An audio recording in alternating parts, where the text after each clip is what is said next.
স্বাধীন তদন্ত কমিশন গঠন করা হয়েছে। তো সেই দৃষ্টিতে আমরা চাচ্ছি স্বাধীন তদন্ত কমিশনকে এমনভাবে বা এমন কোনো উক্তি যাতে না প্রকাশ করা হয় যাতে এরা প্রভাবিত হয়, এবং একই সাথে তাদের কোনো কাজে যাতে কোনোভাবে হস্তক্ষেপ না করা হয়।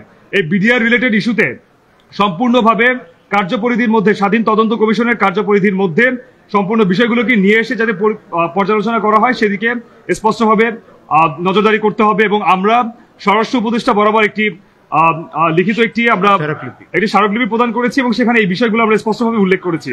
তো আমাদের সবার উদ্দেশ্যে একটি বক্তব্য থাকবে, স্বাধীন তদন্ত কমিশনের রিপোর্ট আসার পূর্ব পর্যন্ত আমরা সবাই ধৈর্য ধরে আছি এবং এখানে কোনো ধরনের কোনো হস্তক্ষেপ আমরা কামনা করছি না। ধন্যবাদ সবাইকে। আমি সার্বভৌমত্ব আন্দোলনের থেকে বলছি, আমি শামীম রেজা। একটু আগে এক ভাই বলেছিলেন যে আয়াতুল্লাহ বেহেশতিকে যে উনি বিডিআর পরিবারের সদস্য কিনা।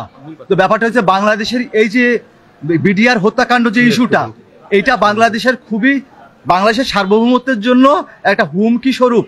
এবং এই যে হত্যাকাণ্ডটা, এটা বাংলাদেশের মানুষ মনে করে এটা বাংলাদেশের সার্বভৌমত্বের জন্য সবচেয়ে বড় হুমকি ছিল।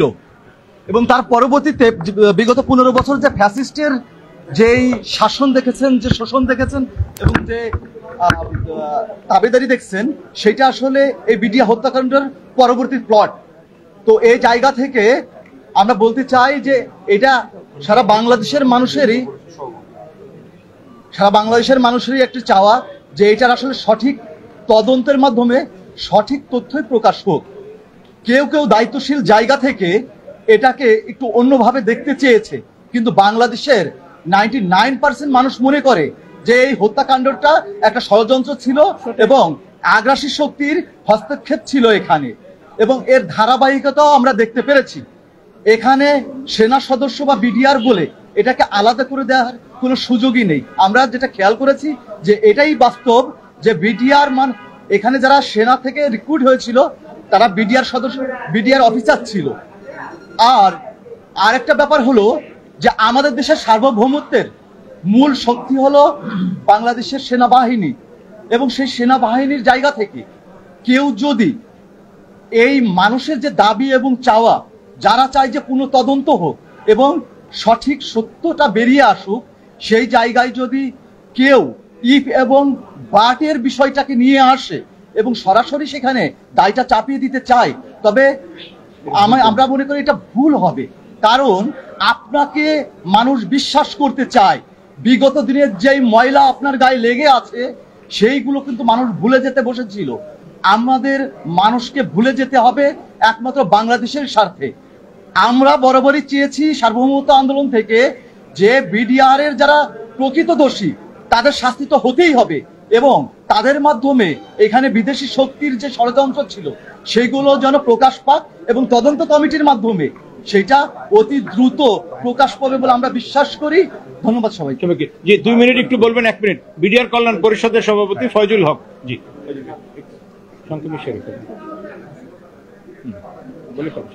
আসসালামু আলাইকুম ওয়া রাহমাতুল্লাহ। আমি মোহাম্মদ ফয়জুল আলম, সভাপতি বিডিআর কল্যাণ পরিষদ। আমি আপনাদের মাধ্যমে আজকে 2টা জিনিস পরিষ্কার করব। ঘটনা ঘটেছে পিলখানায়, শহীদ হয়েছেন পিলখানায়, চাকরি হারাইছে বিডিআর। যে 57 অফিসার বলছেন ওনারা বিডিআর এর অফিসার, কেন উনাদেরকে বিরক্ত করে সেনা দিবস পালন করলেন? এই দিবসটা পালন হওয়ার কথা ছিল বিডিআর দিবস। এখানে একটা বৈষম্য শিকার, এবং নিজের দায়িত্ব থেকে যদি বলা হয় যে এই পর্যন্ত স্টপ, এই ধরনের বক্তব্যের জন্য আমরা প্রতিবাদ জানাচ্ছি। কারণ আপনি এমন কোনো বক্তব্য দিবেন না যে আপনি কারো আত্মীয়, ওই বক্তব্য আপনি কারো মাধ্যমে উঠাবেন না।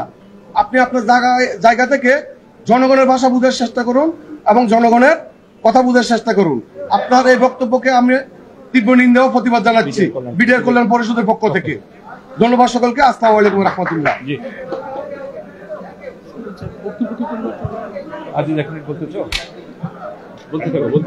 ভুক্তভোগী পরিবার থেকে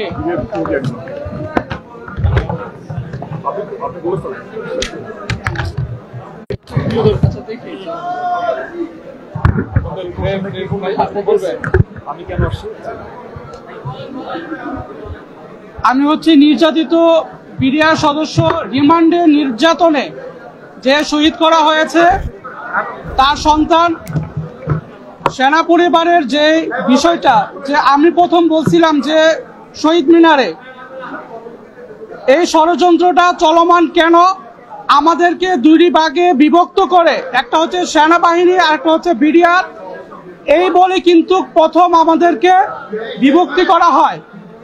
আর স্টপ এই শব্দটার সাথে আমরা একমত নয়। এই জন্য 25 এবং 26 তারিখে যখন আমাদের অফিসারদেরকে হত্যা করা হয়, তারপরে শুধুমাত্র 6 মাসের ভিতরে 69 জনকে কারা হেফাজতে মানে তাদের মৃত্যু হয়। তার মানে হচ্ছে যে এখন পর্যন্ত এই চলমান প্রক্রিয়াটা আছে, কারণ জুডিশিয়াল ক্লিনিং এর মাধ্যমেও কিন্তু হত্যাকাণ্ড ঘটানো যায়। তা আমরা চাচ্ছি যে এই হত্যাকাণ্ডটার সঠিক তদন্ত হোক এবং যাদেরকে রিমান্ডে নিয়ে নির্যাতন করে শুধুমাত্র রাজসাক্ষী না হওয়ার জন্য মৃত্যুবরণ করতে হয়, তাদের এই অস্বাভাবিক মৃত্যুটাও কি এই সেনা মানে আমাদের যে পিলখানা হত্যাকাণ্ড এটার সাথে জড়িত নয়? তাহলে আমরা কি বিচার পাবো না? যদি শুধুমাত্র অফিসার বলে তাদের বিচার চাইতে পারি, তাহলে যারা কারাগারে মৃত্যুবরণ করেছেন তারা কি বাংলাদেশের কেউ নয়, সার্বভৌমত্বের কেউ নয়? তারা শুধুমাত্র সৈনিক বলে তাদের যদি বিচার না হয়, তাহলে আমরা এই বিচারহীন সংস্কৃতিতে ঢুকে গেলাম। তাই পিলখানা হত্যাকাণ্ডে ন্যায় বিচারের পক্ষ থেকে আমি মনে করি যে প্রত্যেকটা হত্যাকাণ্ডের সুষ্ঠু তদন্ত, নিরপেক্ষ বিচার হওয়া উচিত। যারা জেলখানায় মারা গেছেন তাদের যেমনি ভাবে অস্বাভাবিক মৃত্যু হয়েছে কিনা তা স্পষ্ট করা উচিত। এই ষড়যন্ত্রগুলো এখনো যে চলমান আছে তা আমরা বুঝতে পারছি। আমরা যারা নির্যাতনের ফলে কারাগারে মারা গেছেন তাদের সঠিক বিচার করা হোক, এই বলে আমার বক্তব্য শেষ করছি।